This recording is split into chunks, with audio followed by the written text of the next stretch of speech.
Today I want to talk about operating in a fundamentally different orientation in your life. It's the creative orientation.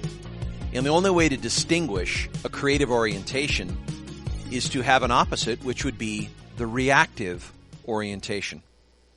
Now, you might guess a bit what the difference is between the two, but I'd like to define that very clearly in this audio. So we'll go over what it means to be in a creative orientation, how to continue to live in a creative orientation, and how to really distinguish when you fall into a reactive orientation, what are the infrastructures that get you in that?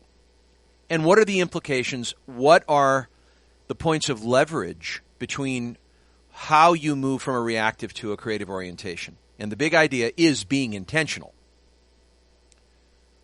So there are things that on behalf of goals that we set out to create that are required. There are things that we have to do that we don't want to do. And yet doing them creates the outcome that we want most. Sometimes the activities that we do are very unpleasant. If I want to create optimal health, I create by walking 3 times a week at 20, 30 minutes each, a brisk walk. Do I like walking? No. What motivates my walk? The outcome that I'm oriented to. And this takes some practice because creating and creativity are not the same. Creating is the intentional process of bringing something into being that doesn't exist yet. Creativity can be free associating, coming up with ideas. Hence, we can be very creative and not create, and we can create and not be very creative. So you don't need to be a creative person to create anything. If you've created children, you're creating. If you've created a house, you're creating. If you've created a car, you're creating. If you've created an ability to write, an ability to listen, an ability to talk, an ability to be assertive, an ability to cook, that is creating. But as a species, we're very lazy. We're very avoidant, and that we tend to gravitate towards comfort. It's feeling good. It's called instant gratification. And if we look at that like a single frame, like a frame of a camera, it's like a zoom. So if we start close in and we look and magnify at what's right in front of us, this frame tends to organize our action and our attention in doing immediate things. And the things that feel good, the things that we're impulsive to do. And so it's natural. It's a frame now. So let's say that I frame a larger frame around this one, and I call that the goals and values frame. So we have an internal frame, and then we have one around the outside, which is goals and values, impulses, and instant gratifications on the inside. And if I occupy activity in this second frame, then I'm acting upon a more dominant source of motivation. I'm moving towards the ideas, the goals that I seek to create. So I ideate a goal, I set out to create a workable idea, and then I take action upon it. I move from where I am toward where I want to be, and through the successful action, taking and learning and adjusting and adapting through those actions, I bring those outcomes into being. But along the way, I'm facing a very interesting set of temptations, a very interesting set of invitations. So how do I pivot from my sensitivity, my impulse and gratification to the goals and values? Number one, it's awareness. I'm aware of what matters to me most. Not what should matter, but what does matter. And I'm aware of what does not.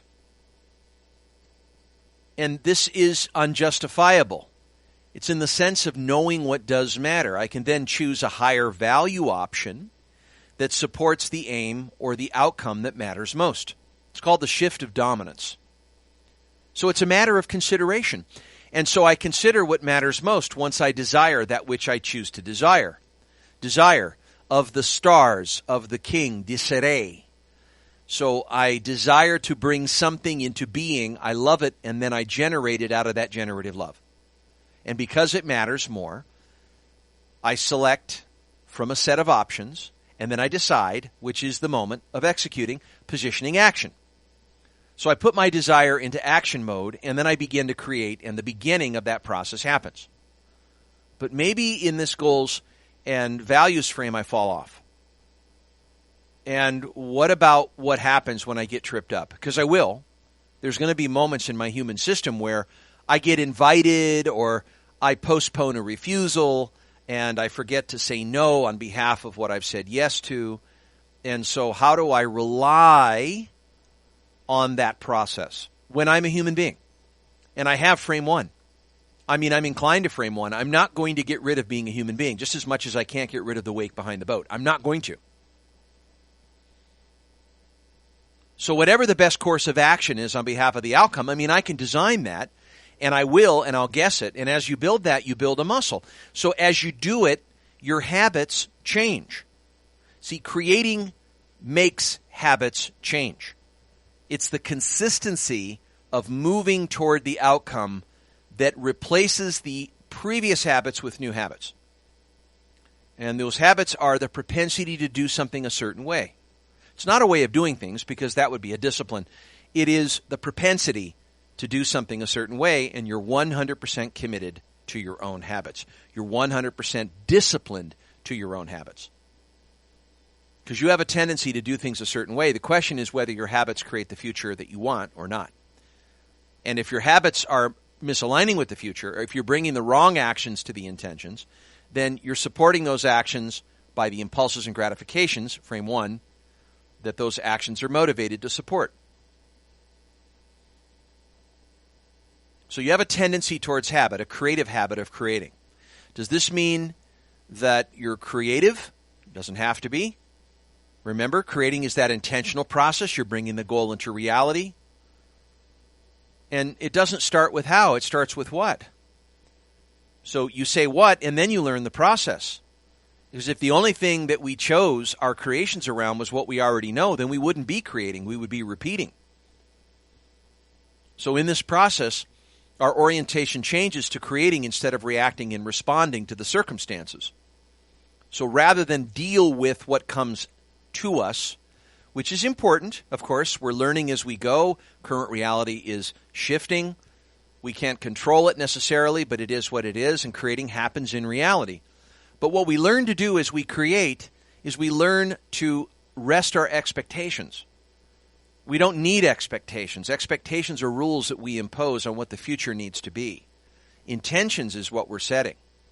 So we shift our focus from ourselves and what is currently our mood or what we're feeling.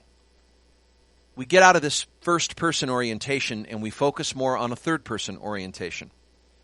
A mother focuses on building, creating, bringing the baby into life. She does not know how to be a mother at the beginning. She doesn't determine the merit of her decision to create a baby based on how much she knows how to mother a baby.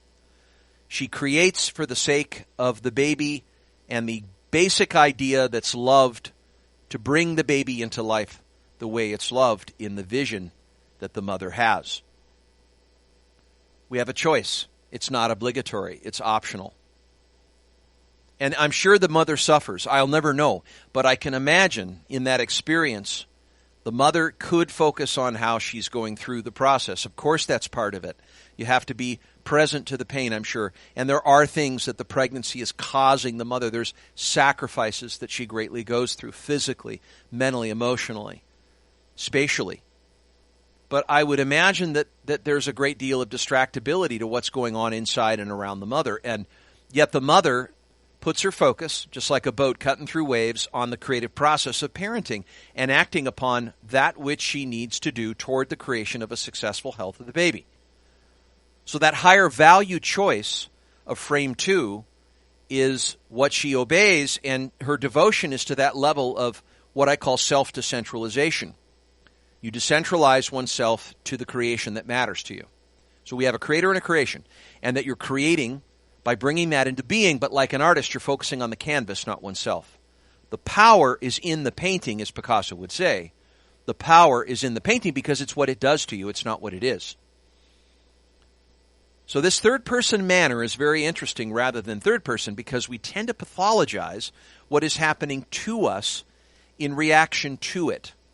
So we have reactions to our own thoughts about interpreting or perceiving what's going on.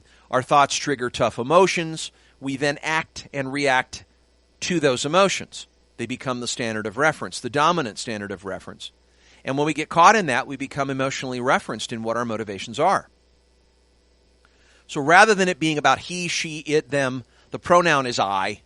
And so the focus is rewards-based. What is happening to me? How can I get better rewards? And this doesn't make us good at creating. The more we're focused on ourselves, the more we focus on self-improvement, the more we focus on alleviating what our pain is, the more we focus on the discomfort that we want to eliminate, we are in demolition, we're not in architecture. And this orientation puts us back on to the reactive orientation. It doesn't give us a reliable process to move through, to be good at creating what we're creating. And we don't need to have a better opinion of ourselves. It doesn't matter what you think of yourself. It's not relevant to the creative process. So outcome-focused and rewards-based. Outcome-focused is doing what is necessary, what's in service to the outcome. Rewards-based is doing what is best to get satisfaction and fulfillment as quickly as possible. Am I working myself or am I working my goals? Am I doing self-improvement or am I making the sacrifices that need to be made because what I love more than anything is the outcome, and I'm going to have to make mistakes. I'm going to work through some setbacks. I'm going to get through frustration.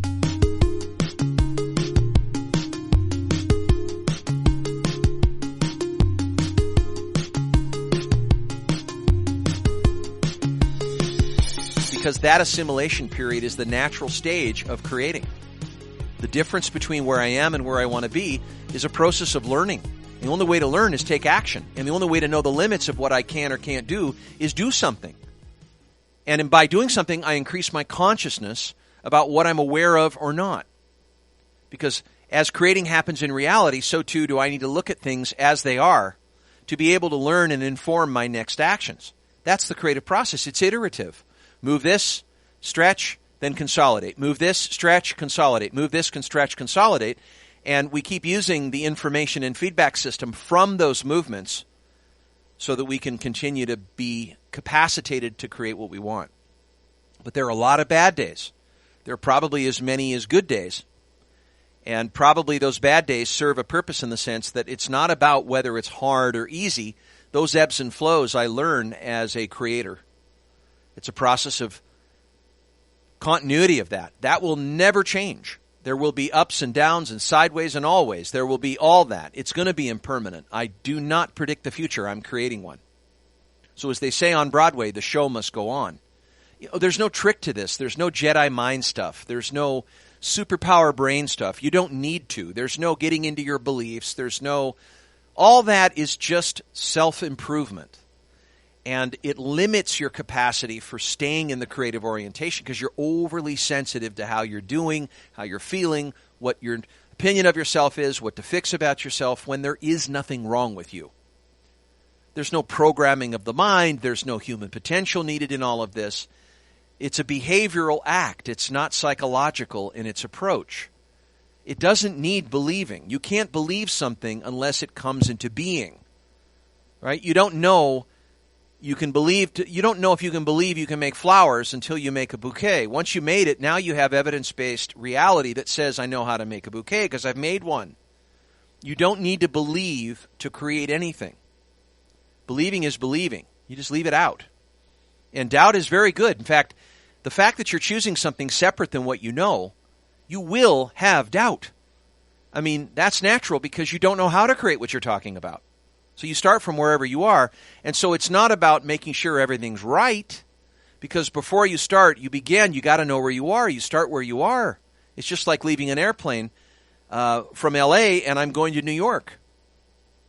I mean, if I'm somewhere more distant, if I don't know where I am, what am I going to do? If I thought I was in Missouri, boy, that would be different. What am I doing? When I'm really in L.A., oh boy. So having your starting point is a critical component.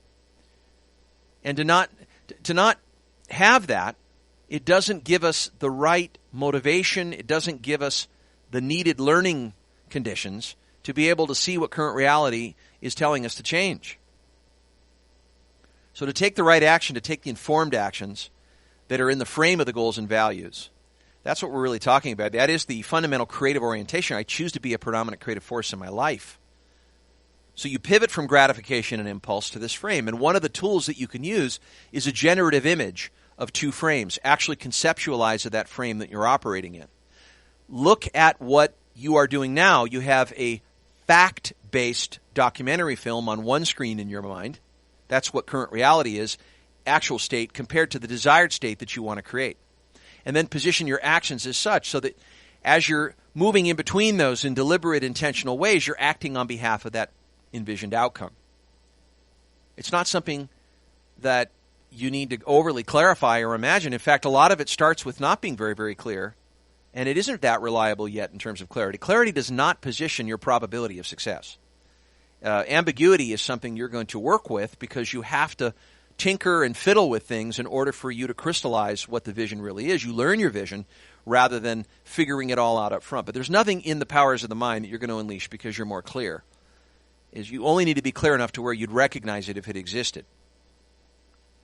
So you're acting on behalf of what you want, and you're asking yourself, did I get any better at creating what I'm after or not? Now, that's a great question. So that's part of reflecting on the action, I suppose, and it's an iterative process. So some actions will lead to successful consequences or results, others won't. Action equals clarity. Now, you've got these periods that lack enthusiasm. And so there's some quiet desperation and there is some emotional tension because you haven't quite reached the point yet. And there's a lot of resisting forces, bad stuff that you have to tolerate. And in our society, we've just gotten way too normalized in being sensitive to things that don't feel right, that don't feel natural. And we begin to question with our existential questions. Is this really it? Is the universe really on my side? It shouldn't be this hard. It should be going my way. I should make it easier for myself because I'm dreading doing what I'm doing. But sometimes it really takes that kind of strength to learn because that's what the outcome means. You may have a longer way to go, and the way you look at it as a creator is the distance between the logs makes the flame burn brighter. So people hesitate. They get timid about taking the actions.